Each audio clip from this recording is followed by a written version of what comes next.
한국 사람이라면 누구나 아는 통쾌한 장면이 있습니다. 마을 사람들을 괴롭히던 악한 사또가 큰 잔치를 벌일 때 술잔이 오가고 여기저기서 웃음소리가 가득합니다.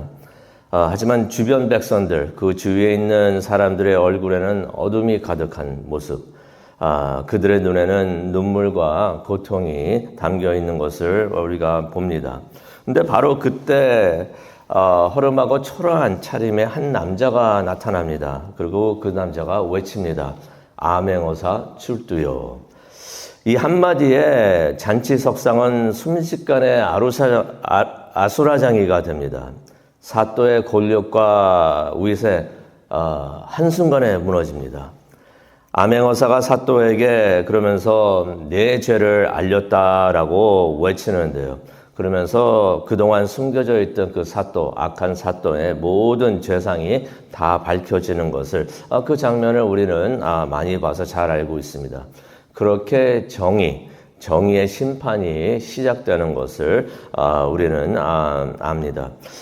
니느웨에 대해서 이야기를 하고 있는데 니느웨는 아수르를 말하고 있죠. 니느웨는 자신의 권력과 위세가 영원할 줄 알았습니다. 그런데 하나님께서 마치 암행어사처럼 갑자기 등장을 하십니다. 그들의 역사에 갑자기 등장을 하시면서 그들의 숨겨져 있던 죄들, 남모를 줄 알고 이거 그냥 넘어갈 줄 알았던 그 죄들이 세상 앞에서 다 드러나는 것을 우리가 보게 됩니다.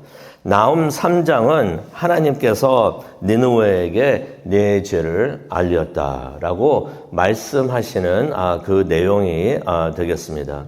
우리가 1절부터 그 내용을 보겠는데요. 1절부터 니느웨의 모든 죄상이 다 드러납니다.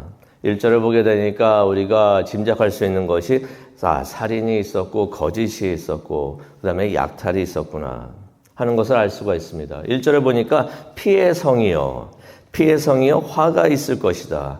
거짓말과 약탈이 수없이 자행되고 노략질이 떠나지 않는구나라는 그러한 내용의 말씀이 있습니다. 느느웨를 피의 성이라고 표현을 하고 있습니다. 하나님께서는 피의 성이라고 말씀을 하고 계시는데 무슨 말입니까? 피의 성이요. 아수르가 그만큼 수많은 사람들을 죽였다는 말이 됩니다. 솔직히 1절부터 3절을 보게 되면 그 내용을 우리가 알 수가 있어요.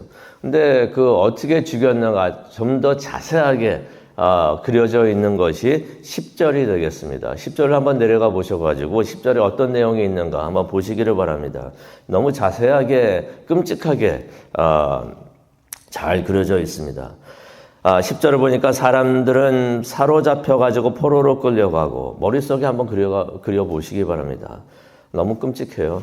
어린아이들은 길거리 구석에서 내동댕이 쳐서 죽고 귀족들은 제비 뽑혀 잡혀가고 지도자들은 사슬에 묶여 끌려간다라는 말씀이 있습니다. 솔직히 이것은 나중에도 말씀을 드리겠지만은 아수르가 침략한 나라 백성들을 이런 모습으로 무자비하게 사람들을 죽였다는 것입니다. 아이들까지 그랬으니 다른 사람들은 얼마나 잔인하게 그렇게 죽였겠습니까? 그런데 여기서 우리가 한 가지 알 수 있는 것이 죄 없는 피를 흘리는 죄, 그거 하나님께서 반드시 심판을 하십니다. 그 내용을 우리가 여기서 볼 수가 있는데 2절과 3절로 다시 돌아가기를 원합니다. 2절과 3절을 돌아가 보니까 성경에 이런 말씀이 있어요. 채찍 소리, 병거 바퀴 소리, 뛰는 말, 달리는 병거, 충돌하는 기병, 번쩍이는 칼, 번개 같은 창, 떼죽음, 높게 쌓인 시체 더미. 얼마나 많았으면 사람들이 얼마나 많고 높았으면 시체 더미에 사람들이 지나가다가 걸려 넘어진다라는 말씀이 있습니다. 이게 다 누구의 말씀인가? 아수르가 이런 심판을 받게 된다는 것입니다. 아수르가 남들에게 이렇게 했었었는데 그대로 그들도 침략을 당한다라고 말씀을 해 주시는 것입니다. 그뿐만이 아닙니다. 4절부터 7절을 보게 되니까 우상을 숭배를 했습니다.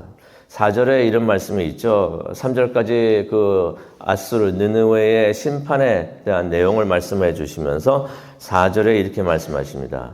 이것은 네가 창녀가 되어 음행을 일삼고 사람을 미혹한 탓이다라고 말씀을 하십니다. 음행이라는 것은 무엇을 말하는 것입니까? 우상 숭배를 말씀을 하시는 것입니다. 니느웨의 가장 큰 우상은 성욕, 생식, 전쟁의 여신이었습니다. 시편 115편 8절에 보면 이런 말씀이 있죠. 우상을 만드는 사람들은 우상처럼 될 것이요 우상을 의지하는 자도 그렇게 될 것이다 라는 말씀이 있는데 니느웨가 그들의 우상같이 성욕과 전쟁 거기에 완전히 사로잡혀 있었던 것이에요. 그렇게 될 것이다 라는 하나님의 말씀이 있는 것입니다. 당시 음행으로 잡혔을 때 죄가 다 공개되는 일이 있습니다. 그래서 우리가 신약에 왔을 때도 그런 모습을 우리가 보게 되는데 하나님께서 말씀을 하십니다. 니느웨의 민낯을 다 공개하시겠다. 다 드러내시겠다. 죄상을 다 드러내시겠다. 말씀을 하시는 것입니다. 그러면서 이제 5절에 이런 말씀하시죠. 내 치마를 내 얼굴 위로 걷어 올려가지고 내 벌거벗은 것을 온 모든 나라들에게 보이겠다라고 말씀하십니다. 또 6절을 보니까 또 오물을 너에게 던져서 너를 부끄럽게 하고 너를 구경거리가 되게 하겠다라고 말씀을 하십니다. 이것이 니느웨의 최후가 됩니다. 세상이 그것을 다 목격하게 된다는 말씀을 하나님께서 하시는 것입니다. 7절에 있는 내용이 되죠.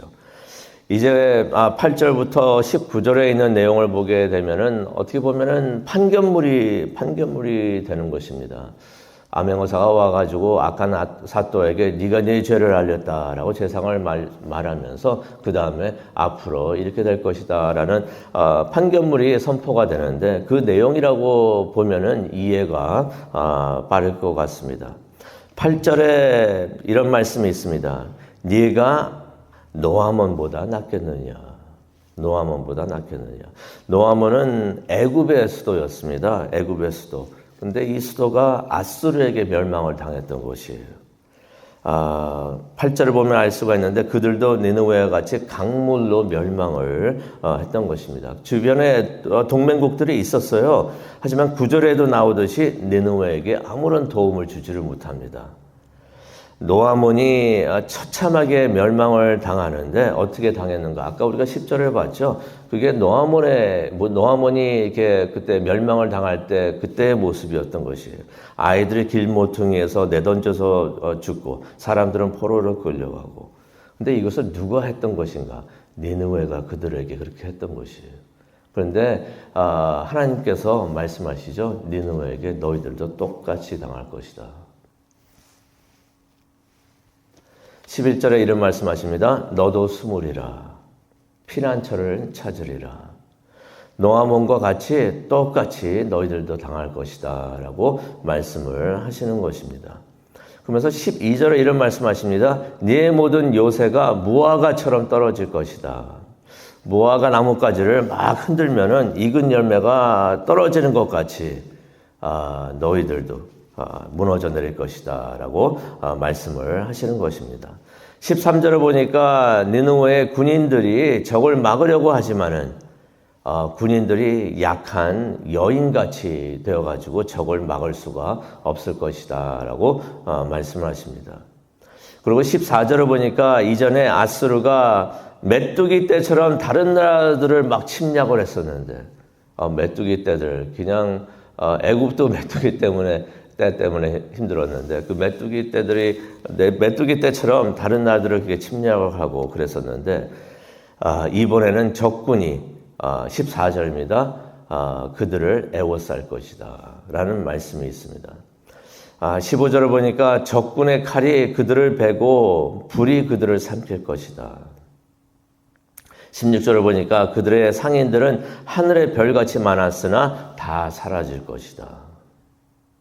부귀영화 모든 것이 한순간에 다 사라질 것이라는 것입니다. 17절을 보니까 너희가 추운 날 벽에 붙어 있던 메뚜기 같이 될 것이다 라고 말씀하시는데, 그들의 군사와 관료들이 메뚜기 같이 많아도 추운 날에 메뚜기 떼같이 해가 뜨면 어디론가 떠나가 볼 것이다. 다 사라진다는 것이죠. 모두 다 사라지고 없어질 것이다 라고 말을 하는 것입니다. 18절을 보니까 아수르 왕이여, 내 목자들과 귀족들은 다 죽고 내 백성들은 이산 저산으로 흩어져 모을 자가 없을 것이다. 다 흩어지고 도망가니 나라가 다 없어지는 것입니다. 백성들이 다 없어진 것입니다. 하나님께서 무엇을 여기서 말씀을 하시냐면, 네가 그들에게 했던 것처럼 너도 당할 것이다 라고 말씀을 하시는 것입니다. 하나님께서 뭘 말씀하시냐면요, 갈라디아서 6장 7절에도 나오죠. 심은 대로 그대로 걷게 될 것이다. 이게 하나님의 심판의 방법인 것입니다. 그래서 성경이 그런 말씀하시는구나. 마태복음 7장 12절을 보면은 남에게 대접을 받고자 하는 대로 너희도 남을 대접하라 라는 말씀이 있습니다. 성경이 나훔 3장을 통해서 이렇게 말씀을 하시는 것 같습니다. 이것이 하나님의 정의다. 이것을 우리에게 가르쳐 주시는 것 같습니다. 기원전 650년경에는 니느웨가 무척이나 큰 도시였습니다. 지금 우리에게 있는 뉴욕과 런던과 로마를 합쳐놓은 것 같은 그러한 큰 도시가 니느웨였던 것이에요. 그래서 니느웨는 아수르의 수도가 되었는데 아수르는 초대강국이었습니다. 그런데 그들이 하나님 앞에서는, 하나님의 정의 앞에서는 그들도 심판을 받는 것을 우리가 말씀을 통해서 봅니다. 그들이 아무리 강해도 하나님의 권능은 그들 위에 있다는 것을, 더욱더 강하신 권능이 하나님에게는 있다는 것을 우리가 말씀을 통해서 깨닫게 됩니다. 결국 세상의 모든 죄는 결국 하나님의 심판을 받는 것을 우리가 말씀을 통해서 봅니다. 나쁜 사또에게는, 말씀을 마치겠는데요, 나쁜 사또에게는 암행어사 출두가 공포의 소식이 됩니다. 하지만 억눌리고 고통을 받던 백성들에게는 그것이 기쁨의 소식이 되는 것을 우리가 잘 압니다. 니느웨가 무너질 때 19절을 보게 되니까 수많은 사람들이 기뻐서 손뼉을 칠 것이다 라는 말씀이 19절에 나옵니다. 니느웨의 멸망이 니느웨 사람들에게는 이게 공포의 소식이 되겠지만 그것이 많은 사람들에게는 기쁨의 소식이 되었던 것이에요. 이 내용의 말씀이 우리에게 소망의 소식이 되고 큰 위로가 될 줄로 믿습니다. 우리가 믿음대로 살다 보면은 이런 고난, 이런 시련, 환난 많이 겪게 됩니다. 하지만은 우리가 잘 참고 믿음대로, 말씀대로 살다 보면은 영원한 암행어사가 되시는 하나님께서 반드시 오신다는 것입니다. 반드시 오셔서 그의 공의를 세워 주실 줄로 믿습니다.